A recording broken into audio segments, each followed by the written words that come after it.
ओम शांति। प्यारे प्यारे मीठे मीठे सभी ब्राह्मण कुलभूषण भाइयों बहनों, आप सबको आज के सुंदर दिवस की, रक्षाबंधन के पावन पर्व की बेहद घर मधुबन से, बाप दादा की तरफ से, दीदी दादियों की तरफ से, सभी ब्राह्मण परिवार की तरफ से अनंत अनंत शुभकामनाएं, बधाई। जैसे कि आप सब जानते हैं, भारत में अनेक त्योहार बहुत ही धूमधाम से मनाया जाता है और उसमें से एक ये पावन पर्व रक्षाबंधन का बहुत ही ऐतिहासिक है, बहुत पौराणिक है और बहुत ही आध्यात्मिक इसका महत्व है। मैं आप सबको इसके पीछे कुछ रहस्य और सच्ची रहस्य और कुछ बातें जो पौराणिक रहस्य है उसके बारे में थोड़ा अवगत कराना चाहता हूं, क्योंकि हमारे देश का ये पावन पर्व है, भारत देश का त्योहार है और इसके बारे में कुछ कुछ चीजें हमें जानकारी होना भी आवश्यक है।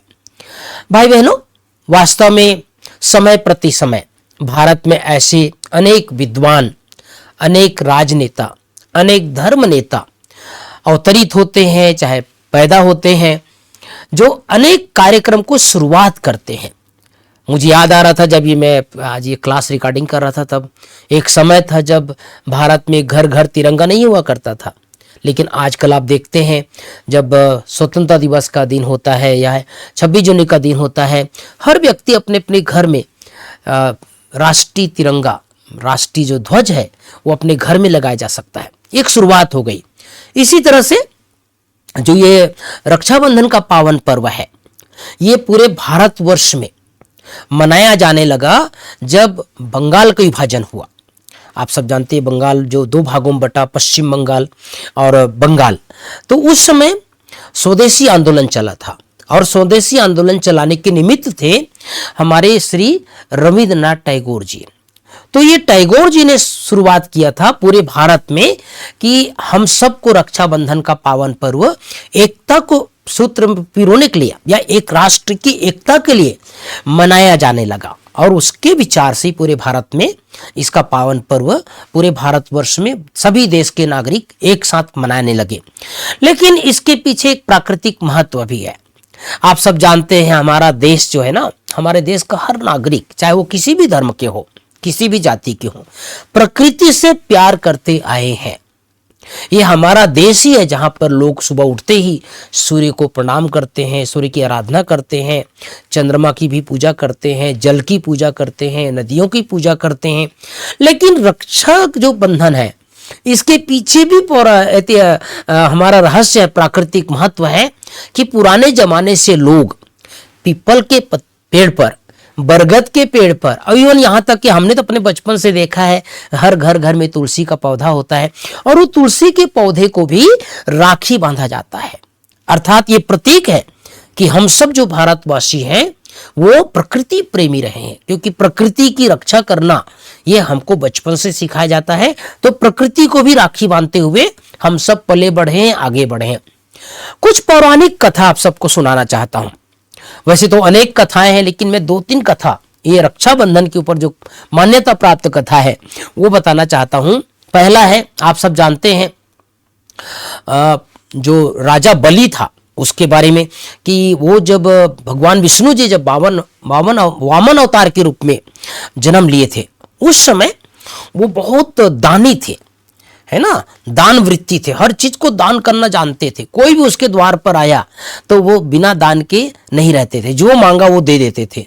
तो पाताल लोक में राजा बलि थे। राजा बलि आकर के वामन से सब कुछ मांग लिया, इवन अपना उनका शरीर भी मांग लिया, तो अपने शरीर को भी दान कर दिया। तो विष्णु जो वामन अवतार के रूप में थे वो चले गए राजा बलि के नगर में, पाताल लोक में, और वहां विष्णु जी को बना दिया, अपने द्वारपाल बना दिया। अब जो बैकुंठ में जो माँ लक्ष्मी थी, तो माँ लक्ष्मी अकेली हो गई, वो ढूंढती रही कि विष्णु जी कहाँ चले गए। तो नारद के द्वारा उनको पता चला, ऐसा पौराणिक कथा है भाई बहनों। फिर जैसे ही पता चला माँ लक्ष्मी को, तो लक्ष्मी जी गई राजा बलि के पास और राजा बलि को रक्षा सूत्र बांधी, राखी बांधी। और राखी बांधते हैं तो आप सब जानते हैं कुछ न कुछ उपहार देते हैं। तो उस समय जो वामन अवतार के रूप में भगवान विष्णु थे, उस विष्णु जी को वहां से छुड़ा करके लाए, उससे वरदान मांग लिया, उससे उपहार मांग लिया और वो लेकर के आ गए। तो पहली कथा तो ये है कि राजा बलि के बंधन से विष्णु जी मुक्त हुए। दूसरी कथा इसी से संबंधित और है भाई बहनों। आप सब जानते हैं हमारे महाभारत काल में एक छोटा सा प्रसंग आता है, जब श्री कृष्ण का उंगली कट गया, तो उंगली कटने के बाद ना उसके रक्त बह रहे थे, तो द्रौपदी उस समय थी और द्रौपदी आकर के अपना साड़ी के पल्लू को चीर कर उसके उंगली को, श्री कृष्ण के उंगली को, रक्त जो बह रहा था उसको बांध दिया।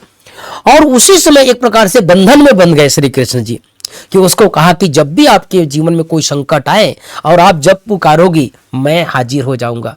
तो जैसे कि आप सब जानते हैं, जब द्रौपदी का चीरहरण हो रहा था और उस समय द्रौपदी चारों तरफ पुकार रही थी लेकिन कोई सामने नहीं आ रहा था, तो लास्ट में श्री कृष्ण को याद किया, तो श्री कृष्ण दौड़े दौड़े आए और वो जो अपना जो साड़ी जो अपने बांधी थी उसका जो उपकार है वो श्री कृष्ण ने चीरहरण के समय साड़ी दिया, किसको? द्रौपदी को। तो ये भी एक प्रकार से रक्षा सूत्र का प्रतीक है।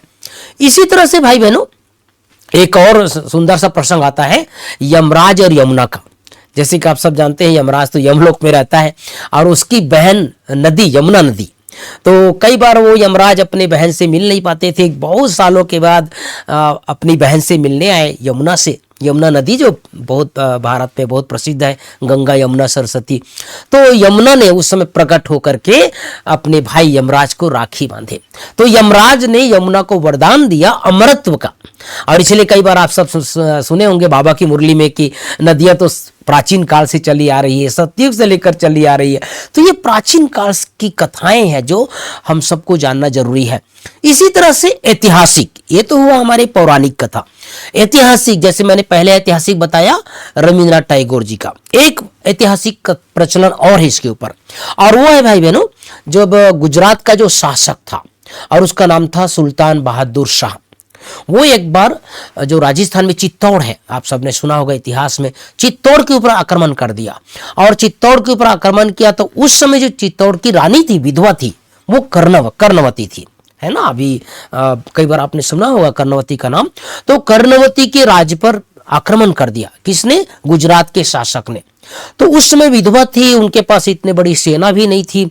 और जैसे ही वो कर्णवती रानी को पता चला कि मेरे राज पर गुजरात का शासक जो है आक्रमण करने वाला है, चढ़ाई करने वाला है, तो उसने उस समय के जो राजा थे दिल्ली का जो सुल्तान मुगल सम्राट थे, उसका नाम था हुमायूं, है ना, इतिहास में नाम है हुमायूं। तो हुमायूं को एक पत्र लिखा और पत्र के साथ साथ एक राखी भेंट कर दिया, राखी भेज दी। और उसने सारी बात बताई कि देखो मेरे ऊपर जो है, हमारे राज के ऊपर गुजरात का शासक चढ़ाई करने वाला है। ऐसी कहा जाता है भाई बहनों, उस समय जो हुमायूं था वो बहुत बिजी था और दूसरे कार्यक्रम में, लेकिन जैसे उनको पत्र मिला और वो राखी मिली, उस राखी को उसने अपने माथे पर लगाया, अपने ओठों पर लगाया और धर्म जाति समय नहीं देखा। उसने तुरंत अपनी सेना को आर्डर किया कि सभी अभी जो है चित्तौड़ के ऊपर मेरी बहन जो कर्णवती है राखी भेजी है, उसकी सुरक्षा करना आवश्यक है। और उसी समय अपनी चढ़ाई चित्तौड़ के ऊपर लेकर के गए अपनी सेना को। लेकिन ऐसा कहा जाता है कि वो देर हो गई जाते जाते, तब तक वो जो कर्णवती थी वो अपने आप को क्या कर लिया? जौहर कर लिया। जैसे कि आप सब जानते हैं, जब चारों तरफ से कोई रानियां घिर जाती थी तो राजा को अपने आप को समर्पित नहीं करते थे, हवाले नहीं करते थे, अपने आप को जौहर कर लेते थे, अर्थात अपने आप को स्वाहा कर लेते थे। लेकिन फिर भी जब वो हुमायूं की सेना वहां पहुंची तो जो गुजरात का जो शासक जो चढ़ाई किया था उसको परास्त करके कर्णवती के जो बेटा था सुपुत्र, उसको चित्तौड़ का शासक बनाया। तो ये सब चीजें इतिहास के पन्नों पर आता है। लेकिन जो मुख्य बात आज जो हम सब बाबा के बच्चे जानते हैं वो है आध्यात्मिक रहस्य। जैसे कि हम सब जानते हैं हमारा जन्म जो है सृष्टि चक्र पर सतयुग से प्रारंभ हुआ।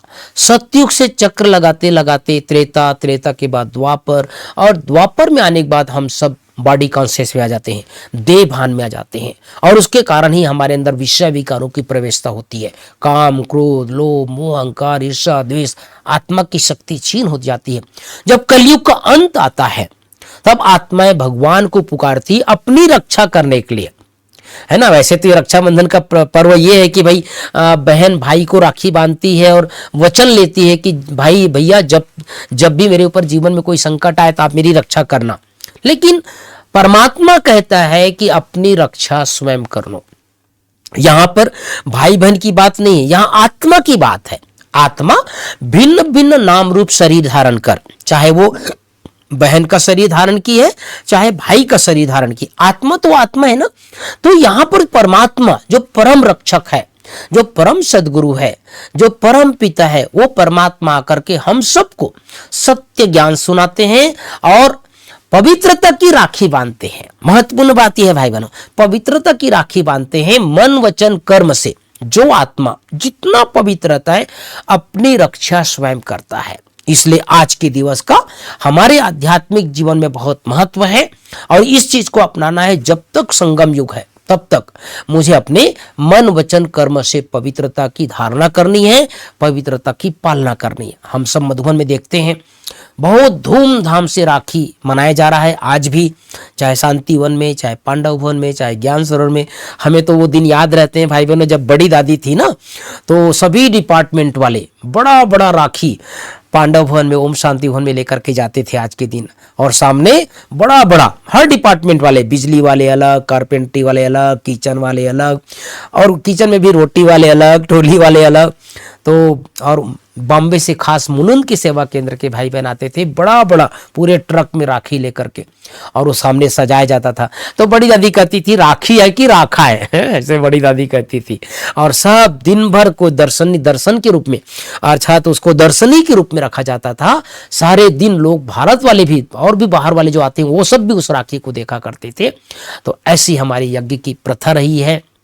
अभी तो बाबा के घर में सभी को राखी बांधा जाता था, ऐसे पत्रकारों को भी, कैदियों को भी, है ना, मजदूरों को भी, और कुछ न कुछ दक्षिणा भी देते हैं और उनसे दक्षिणा लेते भी है।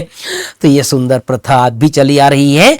तो ये संगम युग का यादगार है। एक बार पुनः आप सबको रक्षाबंधन के पावन पर्व की अनंत अनंत शुभकामनाएं। आप सब स्वस्थ रहें, खुश रहें, बाबा की छत्र छाया के अंदर रहें। ओम शांति, ओम शांति।